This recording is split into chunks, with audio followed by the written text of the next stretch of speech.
Audio Jungle.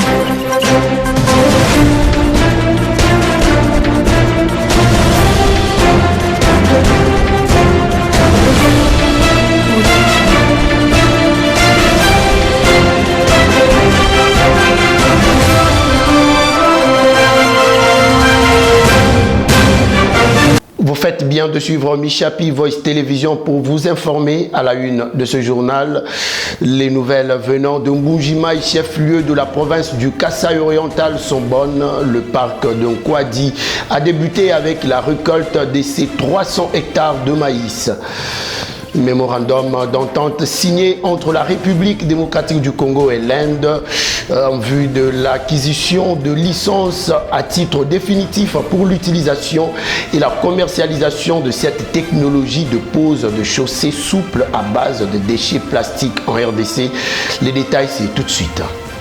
Commençons notre journal par cette information. Le président de la République démocratique du Congo, Félix Tshisekedi, a nommé jeudi par ordonnance une aide de camp, des officiers d'ordonnance et un assistant du conseil spécial du chef de l'État en matière de sécurité, un conseil spécial du chef de l'État chargé des ressources extérieures et du suivi des projets. Tina Salama pour la lecture sur les antennes de la télévision nationale congolaise. Article 1er est nommé assistant intérieur du conseil spécial du chef de l'État en matière de sécurité, M. Kaninda Armel. Article 2, sont abrogées toutes les dispositions antérieures contraires à la présente ordonnance. Article 3, le directeur de cabinet du président de la République est chargé de l'exécution de cette ordonnance qui sort ses effets à la date de sa signature. Fait à Kinshasa le 12 mars 2025, Félix-Antoine Tshisekedi Tshilombo pour copie certifiée conforme à l'original le 12 mars 2025, le cabinet du président de la République, Anthony Kinzo Kamole, directeur de cabinet. Ordonnance numéro 25/170 du 12 mars 2025 portant nomination d'un conseiller spécial du chef de l'État chargé des ressources extérieures et du suivi des projets. Le président de la République, vu la Constitution telle que modifiée par la loi numéro 11/002 du 20 janvier 2011 portant révision de certains articles de la Constitution de la République démocratique du Congo du 18 février 2006, spécialement son article 79, vu l'ordonnance numéro 21/010 du 5 mars 2021 portant organisation et fonctionnement du cabinet du président de la République, spécialement en ses articles 3 et 8, vu l'ordonnance numéro 24/058 du 11 juin 2024 portant nomination d'un directeur de cabinet du président de la République, vu la nécessité et l'urgence, ordonne. Article 1er. Est nommé conseil spécial du chef de l'État chargé de ressources extérieures et du suivi des projets, M. Dumbi Kabangu Joe. Article 2, sont abrogées toutes les dispositions antérieures contraires à la présente ordonnance. Article 3, le directeur de cabinet du président de la République est chargé de l'exécution de la présente ordonnance qui sort ses effets à la date de sa signature. Fait à Kinshasa le 12 mars 2025, Félix-Antoine Tshisekedi. Parlons de la diplomatie dans ce journal. La République démocratique du Congo et le Soudan du Sud ont réaffirmé leur engagement à renforcer la coopération bilatérale dans les domaines politiques, sécuritaires et commerciaux. C'était au cours d'un entretien entre la vice-ministre congolaise des Affaires étrangères, Gracia Yamba Kazadi, et le Sud-Soudanais Benjamin Bolmel, vice-président chargé des questions économiques. Des précisions dans cet élément de Steve Kaninda. La vice-ministre des Affaires étrangères, Gracia Yamba Kazadi, a effectué une visite officielle en République du Soudan du Sud pendant 2 jours sur l'invitation de son homologue, le vice-ministre des Affaires étrangères, Mondai Kumba. Au cours de cette mission, Yamba Kazadi a eu des échanges avec le docteur Benjamin Bolmel, vice-président chargé des questions économiques, ainsi qu'avec l'honorable Kouol Magiang Djouj, conseiller principal du président sud-soudanais. Les discussions ont porté sur plusieurs sujets, notamment la situation politique et sécuritaire actuelle dans l'est de la République démocratique du Congo, l'opportunité de mettre en place des liaisons aériennes et des services de fret entre Djouba et Kinshasa. Les deux pays ont réaffirmé leur engagement à renforcer la coopération bilatérale dans les domaines politiques, sécuritaires et médicaux. Je l'ai dit au sommaire, la ministre d'État de la République démocratique du Congo en charge de l'environnement et développement durable, Eve Bazaïba, a signé avec les partenaires du collège d'ingénierie du Tiagarajar de l'Inde un mémorandum d'entente en vue de l'acquisition de licences à titre définitif pour l'utilisation et la commercialisation de cette technologie de pose de chaussées souples à base de déchets plastiques en République démocratique du Congo.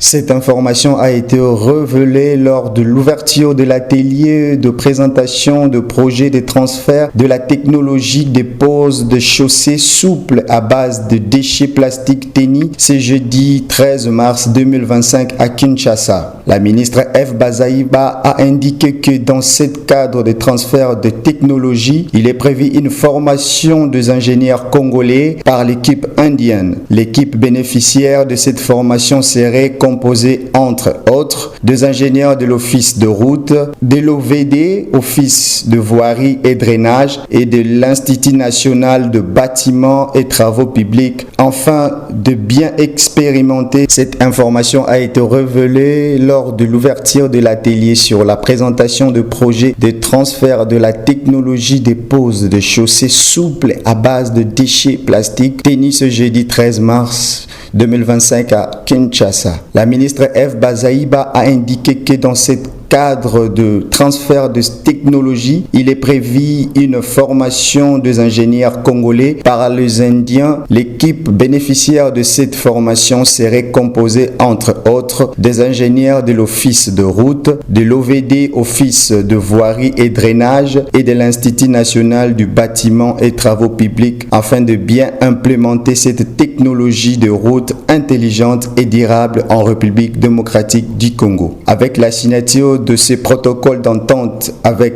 le collège d'ingénierie Tiagarajar de l'Inde, la République démocratique du Congo devrait expérimenter la technologie innovante permettant de bitumer la route à partir de déchets plastiques et le transfert des connaissances y afférentes, a clarifié Eve Bazaïba. Et puisque nous parlons de l'environnement, eh bien, une lueur d'espoir émerge pour les habitants de Kinshasa, capitale de la République démocratique du Congo, confrontés à une série de défis dans la gestion des déchets. La ville, souvent décritée comme submergée par les ordures, pourrait bientôt amorcer sa révolution écologique grâce à une collaboration inédite entre les autorités locales et l'expertise néerlandaise. Retour à l'image avec Chancela Kambanzi. Angèle Samoura, ambassadrice extraordinaire du Pays-Bas en RDC, a dirigé une délégation d'experts en assainissement pour rencontrer Daniel Bumba, gouverneur de Kinshasa. Objectif, proposer des solutions techniques et stratégiques visant à améliorer la collecte et l'évacuation de déchets dans une métropole où les jeux du développement urbain s'accommodent bien trop souvent d'un environnement fragile. Mais cette initiative ne s'arrête pas à une gestion classique des déchets. Selon Angèle Samoura, quant à aller encore plus loin, il s'agit désormais de transformer ces déchets en opportunités économiques. Kinshasa pourrait non seulement devenir une ville propre, mais également attirer des opportunités économiques grâce à la valorisation des matériaux rejetés. Cette approche inclut également l'implication directe du secteur privé dans l'élaboration et la mise en œuvre de ces solutions innovantes. Pour les autorités locales, cette coopération pourrait marquer un tournant décisif dans la lutte contre un problème devenu endémique. Daniel Bumba, enthousiaste à l'idée de cette collaboration, voit dans cette offre un atout des plus pour rendre Kinshasa salubre et belle. L'implication des Pays-Bas signale par la même occasion l'ouverture de nouvelles voies pour réorganiser la gestion de l'environnement urbain en République démocratique du Congo. L'actualité dans ce journal, c'est aussi le séjour de la ministre de l'Enseignement supérieur et universitaire dans la province de la Tchopo, qui est une quête de cohésion nationale et de la mobilisation populaire pour contribuer à la protection de l'intégrité du territoire congolais. Thérèse Sombo vient de lancer le recrutement des étudiants paramilitaires à Kisangani. Le commentaire de Chancela Kombanzi. S'il faut compter sur les autres fronts, celui de scientifiques lancé par le ministère de l'ESU à l'issue de son colloque national sur la souveraineté et l'intégrité territoriale est non négligeable. Il s'agit de l'apport de l'intellectuel congolais pour lutter contre l'ennemi qui crée désolation depuis 30 ans dans le pays. Après un voyage marathon Kinshasa-Kisangani, c'est à Kisangi Centre que la ministre Marie-Thérèse Sombo va lancer la mobilisation et l'instauration du front scientifique. Elle a invité la population de ce territoire phare de la Tchopo à l'unité nationale et à la cohésion entre communautés. En prêtant un canot rapide et véhicule, elle a sillonné Isangi avant de chuter mardi dans l'après-midi à Kisangani où la communauté universitaire de cette province l'attendait. Elle y a réitéré l'appel du chef de l'État à la cohésion nationale et à la vigilance face à la manipulation de l'ennemi. Elle a ensuite salué en ce mois de la femme le statut du champion de la masculinité positive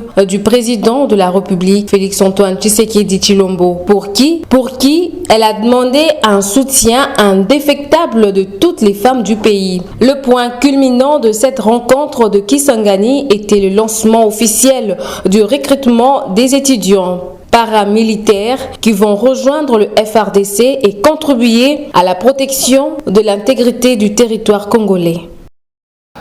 Direction Kasaï orientale, le parc agricole d'Onkwadi, situé à une quarantaine de kilomètres de Mbujimai, chef-lieu de cette province, a débuté avec la récolte de ces 300 hectares de maïs. Ce résultat flatteur est le fruit de la promesse de financement faite par le vice-premier ministre, ministre de l'économie nationale, lors de sa tournée effectuée dans l'espace Grand Kasaï en octobre 2024. Suivez.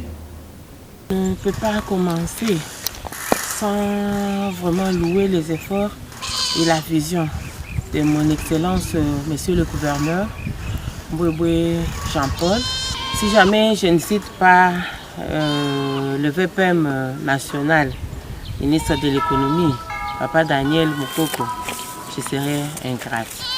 Parce qu'avec lui aussi, nous avons commencé cette activité. Nous, on avait besoin de faire 100 hectares. Faute de moyens.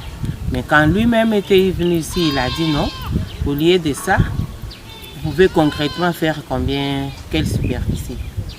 Et c'est ainsi qu'aujourd'hui nous sommes arrivés à 300 hectares de maïs. Le souci de notre VPM est de rendre l'alimentation possible à toute la population. C'est ainsi, ce maïs récolté, notre souci est que ça soit transformé en farine. Pour permettre à tout le monde d'avoir accès à cette farine, nous allons le conditionner dans de petits sacs de 5 kg pour les plus de mini, 10 kg pour le moyen, 25 kg pour ceux qui peuvent acheter et 50 kg.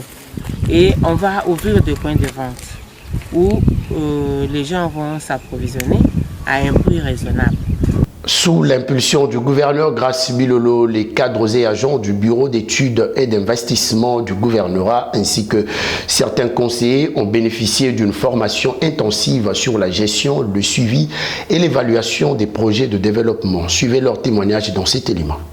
Ce qu'on peut attendre, c'est la conception des projets de développement parce que nous avons plusieurs idées des projets. Donc maintenant, que ce soit dans le ministère, que ce soit ici au cabinet. Donc à partir du moment où nous avons des gens formés pour la conception de ces projets, et c'est un acquis. Parce qu'avec ça, il y a les bailleurs qui viennent, que nous voulons financer dans tel secteur, dans tel secteur. Vous n'allez pas leur présenter les idées des projets, vous allez présenter leurs études de faisabilité relatives à ces projets-là. Et ils n'ont qu'à voir si ces études-là sont bancables et s'ils se retrouvent. Donc ils vont investir. Il y va de l'intérêt de la province, il y va du développement de la province. Merci pour les connaissances que vous avez transmises aux membres du bureau d'études et sans doute vos expériences également. À vous les participants, vous venez d'apprendre des choses que vous allez utiliser ici au gouvernorat et ailleurs.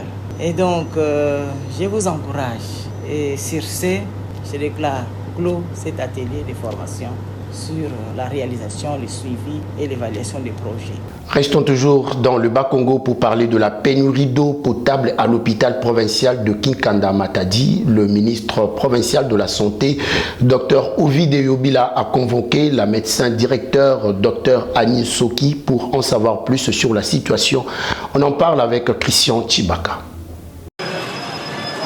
3 à 6 mois de privatisation d'eau aux patients et l'ensemble des services de l'hôpital provincial de référence de Kikanda, une question qui a alimenté les rumeurs de part et d'autre. Le ministre provincial de la Santé, professeur Dr Ovide Donate Yobila, désirait obtenir des éclaircissements sur cette situation, a convoqué les médecins directeurs de cet hôpital de référence de Kikanda dans son cabinet de travail pour vérifier les faits. Au sortir de l'audience, le médecin directeur a démenti toutes les accusations précisant que les allégations de privatisation d'eau pendant 3 mois étaient exagérées. Kinkanda a été construit depuis plus de 100 ans.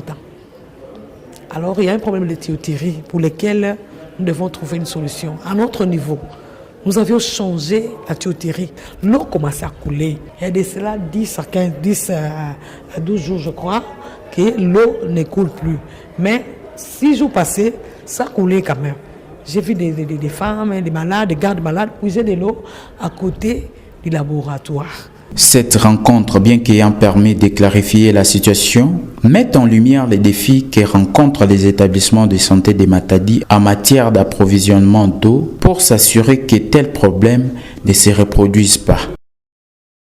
Allez, ça n'est fini pour le journal d'aujourd'hui, mais place à présent au rappel des principaux titres. Les nouvelles venant de Mbujimai, chef-lieu de la province du Kasaï oriental, sont bonnes. Le parc de Nkwadi a débuté avec la récolte de ses 300 hectares de maïs. Mémorandum d'entente signé entre la République démocratique du Congo et l'Inde en vue de l'acquisition de licences à titre définitif pour l'utilisation et la commercialisation de cette technologie de pose de chaussées souple à base des déchets plastiques en République démocratique du Congo. Vous avez suivi des détails dans ce journal. Allez, on se retrouve d'ici peu pour un autre journal. Au revoir.